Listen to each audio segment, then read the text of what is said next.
Hello बच्चों, आपका स्वागत है केमिस्ट्री बाय एडविक सर के चैनल पे। आज हम टॉपिक डिस्कस कर रहे हैं डबल डिस्प्लेसमेंट रिएक्शंस। ऐसी रिएक्शंस जहाँ पे दो कंपाउंड्स का रिएक्शन हो, मतलब रिएक्ट करें, ठीक है, जिसमें आयंस का एक्सचेंज होगा और वहाँ पे दो न्यू कंपाउंड फॉर्म होंगे, ठीक है। तो यहाँ पे दो कंपाउंड्स रिएक्ट करेंगे तो उससे हमें दो नए कंपाउंड फॉर्म होंगे। उस रिएक्शन को हम लोग बोलते हैं डबल डिस्प्लेसमेंट रिएक्शन। जैसे कि बच्चों हम लोग इसके एग्जाम्पल समझते हैं, देन उसके बाद इजीली समझ में आप लोगों के आ जाएगा। जैसे हमने लिया AgNO3, इसे बोलते हैं silver nitrate plus NaCl, sodium chloride. तो Ag इधर चला जाएगा, Na यहाँ आ जाएगा, तो हमें क्या मिलेगा? AgCl प्लस NaNO3, मतलब सिल्वर क्लोराइड और सोडियम नाइट्रेट। ये AgCl जो होता है वो सॉलिड फॉर्म में होता है, जो कि वाइट PPT फॉर्म करता है। वाइट PPT प्रेसिपिटेट का मतलब ये है कि वो एक्वस में डिफरेंट है थोड़ा सा, मतलब सॉलिड फॉर्म में है वो ऊपर आ जाएगा या फिर नीचे बैठ जाएगा, ठीक है। इसका मतलब ये है PPT फॉर्म करना है, प्रेसिपिटेट फॉर्म करता है वो। जैसे कि बच्चों हम लोग दूसरा एग्जांपल ले रहे हैं, barium chloride BaCl2 plus sodium sulphate Na2SO4 gives barium sulphate BaSO4 plus twice of NaCl, मतलब barium sulphate plus sodium chloride. ये भी सॉलिड फॉर्म है जो कि वाइट PPT फॉर्म बनाता है, वाइट PPT, ठीक है बच्चों। बेरियम सल्फेट की वाइट PPT बनती है। ये कुछ एग्जांपल्स हैं, आप लोग इनको ठीक से समझते जाइएगा, जिससे क्या है कि आप लोगों को बाद में प्रॉब्लम नहीं आए, ठीक है। जैसे कि नेक्स्ट एग्जांपल है बच्चों, BaCl2 barium chloride plus copper sulphate gives. बताइए क्या होगा यहाँ पे? Ba यहाँ चला जाएगा, कॉपर की जगह कॉपर यहाँ आ जाएगा, तो क्या मिलेगा हमें? तो आप लोग ध्यान से देखिएगा, बेरियम सल्फेट BaSO4 प्लस और क्या मिलेगा? CuCl2, ठीक है बच्चों। BaSO4 जो कि बेरियम सल्फेट है, ये यहाँ पे वाइट PPT फॉर्म कर रहा है, वाइट PPT। ऊपर भी रिएक्शन में आया था, हमें ऑप्टेंट मिला था। उसके बाद नेक्स्ट रिएक्शन है बच्चों, copper sulphate CuSO4 plus H2S। अगर हम लोग इनकी रिएक्शंस करवाते हैं तो हमें मिलेगा copper sulphide plus sulphuric acid H2SO4, ठीक है। कॉपर सल्फाइड भी सॉलिड फॉर्म में होता है, जो कि यहाँ पे बच्चों ब्लैक PPT देता है, ब्लैक PPT। ये थोड़ा डिफरेंट आ गया, तो आप लोगों को याद रखना है। AgCl वाला बच्चों इंपॉर्टेंट ज़्यादा है, एग्ज़ाम में आता रहता है, बोर्ड्स में आता है बहुत ज़्यादा, आप लोग ठीक से ध्यान रखिएगा इसको। और उसके बाद नेक्स्ट वाला एग्जांपल ले रहे हैं हम लोग, aluminium chloride AlCl3 plus NH4OH, thrice of NH4OH। Ammonium hydroxide gives aluminium hydroxide AlOH का होल थ्राइस, जो कि जेलेटिनस वाइट PPT देता है ये, ठीक है। ये क्या देगा? Gelatinous white PPT। तो हम लोग अपने 10th लेवल पे वाइट PPT बोलते हैं, और एग्ज़ाम या नीट लेवल पे अगर इसकी बात करें तो ये जिलेटिनस वाइट PPT इसका टर्म यूज करते हैं, इसके लिए नाम NH4Cl फॉर्म करेगा। और बच्चों इसके लिए एक और एग्जांपल ले लेते हैं, लास्ट ले लेते हैं, ठीक है। PbNO3 का होल ट्वाइस, इसे बोलेंगे lead nitrate plus 2Ki potassium iodide gives PbI2 lead iodide plus twice of KNO3 potassium nitrate. PbI2 जो होता है ये बच्चों हमें येलो प्रेसिपिटेट देता है, येलो PPT, ठीक है बच्चों। तो ये हमारा पूरा हो गया डबल डिस्प्लेसमेंट रिएक्शन। तो बच्चों अब नेक्स्ट वाला टॉपिक करते हैं, फिफ्थ वाला। हाँ तो बच्चों हम लोग फिफ्थ वाला देख रहे थे, ऑक्सीडेशन एंड रिडक्शन रिएक्शन। तो बच्चों आप लोग इसके लिए एक पॉइंट भी यूज करना चाहेंगे, टर्म होता है रिडॉक्स रिएक्शन। रिडॉक्स रिएक्शन वो रिएक्शंस होती है जिसमें ऑक्सीडेशन और रिडक्शन दोनों साथ साथ होता है, in which reaction oxidation and reduction both take place simultaneously. उस रिएक्शन को हम लोग बोलते हैं रिडॉक्स रिएक्शन। तो बच्चों हम यहाँ बात कर रहे हैं पहले ऑक्सीडेशन की और रिडक्शन की। पुराने टाइम में हम लोग जैसे कि ऑक्सीडेशन की जो परिभाषा देते थे, जो उसकी डेफिनेशन देते थे, वो थी एडिशन ऑफ ऑक्सीजन। ऑक्सीजन का एडिशन करेंगे तो उसका ऑक्सीडेशन होगा, और जहाँ से हाइड्रोजन का रिमूवल होगा किसी भी सब्सटेंस से, वहाँ उसका ऑक्सीडेशन होगा। इसका जस्ट रिवर्स प्रोसेस क्या होता है? रिडक्शन। इसका रिवर्स होता है, रिवर्स। बट आप लोगों को बच्चों एक चीज़ बता देता हूँ, एक ट्रिक समझ लीजिए। ऐसे लर्न करने का दूसरा एक मेथड है इजी। ऑक्सीडेशन जिसका होता है वहाँ रिड्यूसिंग एजेंट होता है, RA लिख लो आप लोग, रिड्यूसिंग एजेंट। जिसका ऑक्सीडेशन होगा वो रिड्यूसिंग एजेंट की तरह बिहेव करेगा, और जिसका रिडक्शन होगा वो ऑक्सीडाइजिंग एजेंट की तरह बिहेव करेगा, ऑक्सीडाइजिंग एजेंट। ठीक है बच्चों, इससे क्या है कि आप लोगों को इसके लिए ज़्यादा डेफिनेशन नहीं देनी पड़ेगी, इजीली आप लोगों का यहाँ से क्वेश्चन सॉल्व हो जाएगा, कोई प्रॉब्लम नहीं आएगा, बहुत इजी क्वेश्चन सॉल्व होते हैं इससे।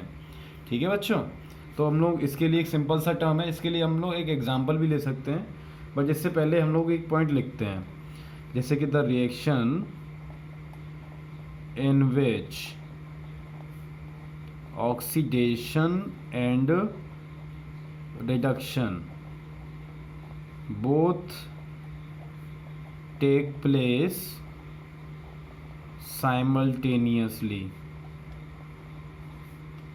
is known as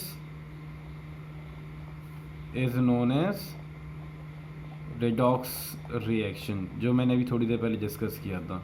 ये रिएक्शन है, मैंने शॉर्ट में लिख दिया, ऑक्सीडेशन रिडक्शन।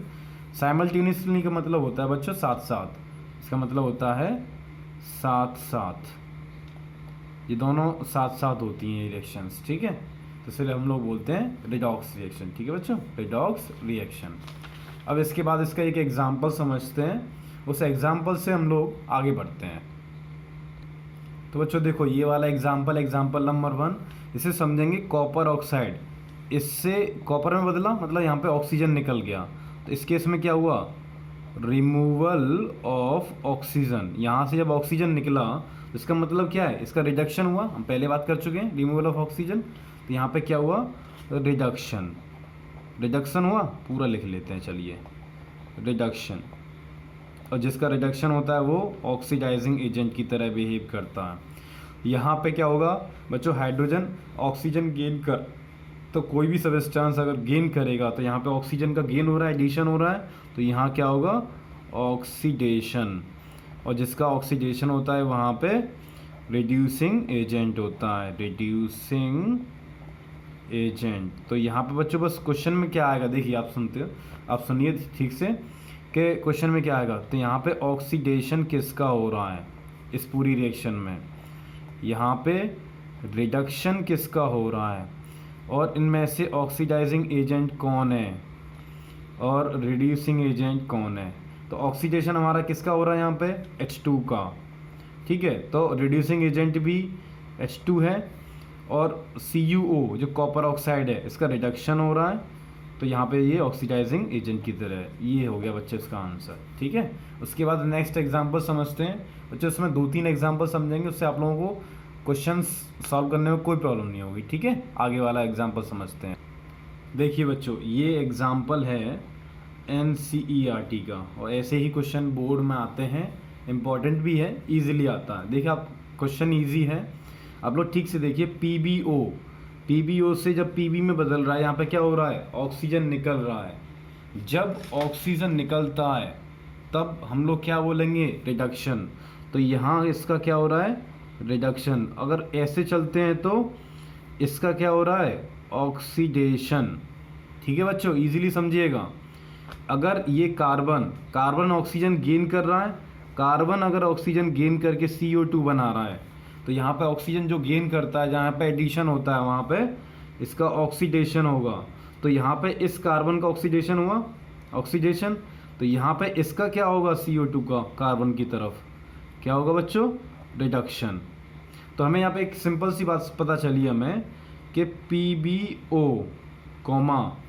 CO2 इन दोनों का क्या हो रहा है? रिडक्शन।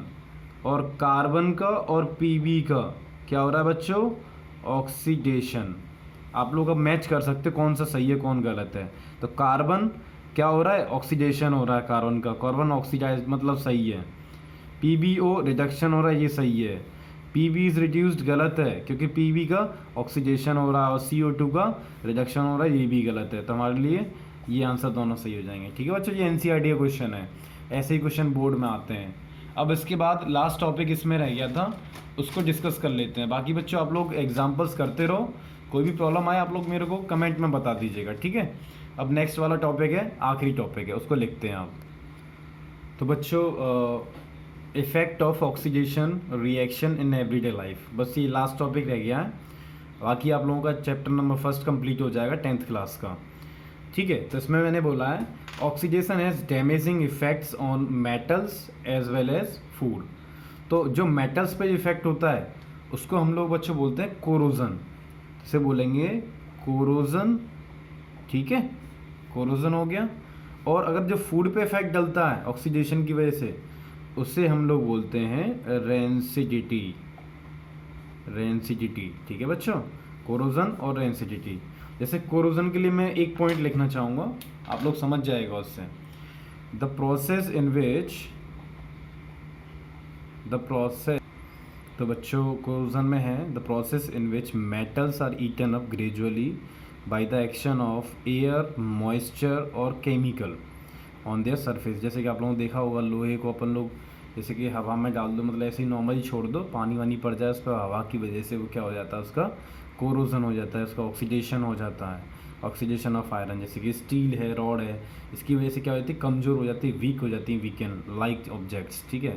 जैसे कि और भी मान सकते हैं, जैसे कार भी होती है, कार की कुछ बॉडीज़ पड़ी होती है, ब्रिज होते हैं, शिप होते हैं, इन सब में कोरोजन हो जाता है, ठीक है। अब रेंसिडिटी के बारे में जानते हैं, ठीक है बच्चों, 2 पॉइंट और लिख लो इसमें। तो बच्चों रेंसिडिटी के बारे में देखो, the condition produced by aerial oxidation of fat and oil, ठीक है, इन फूड। तो फैट एंड ऑयल का अगर ऑक्सीडेशन हो जाता है तो उसे बोलते हैं रेंसिडिटी, जो कि फूड में होता है। जैसे पैकेट फूड होते हैं, जैसे लेज़ देखा होगा आप लोगों ने, लेज़, बहुत सारे फूड ऐसे होते हैं, पैकेट वाली भी होती हैं और जनरली वैसे भी पाए जाते हैं, ठीक है, जो ऑयल में और जो ऑयल से और फैट से मतलब तले हुए होते हैं, तो उनमें ऑक्सीडेशन हो जाता है कुछ टाइम बाद। इससे पता कैसे चलता है, unpleasant smell, marked by unpleasant smell, smell से और उसके टेस्ट से पता चल जाता है कि ये खाना ख़राब हो चुका है, जो भी एक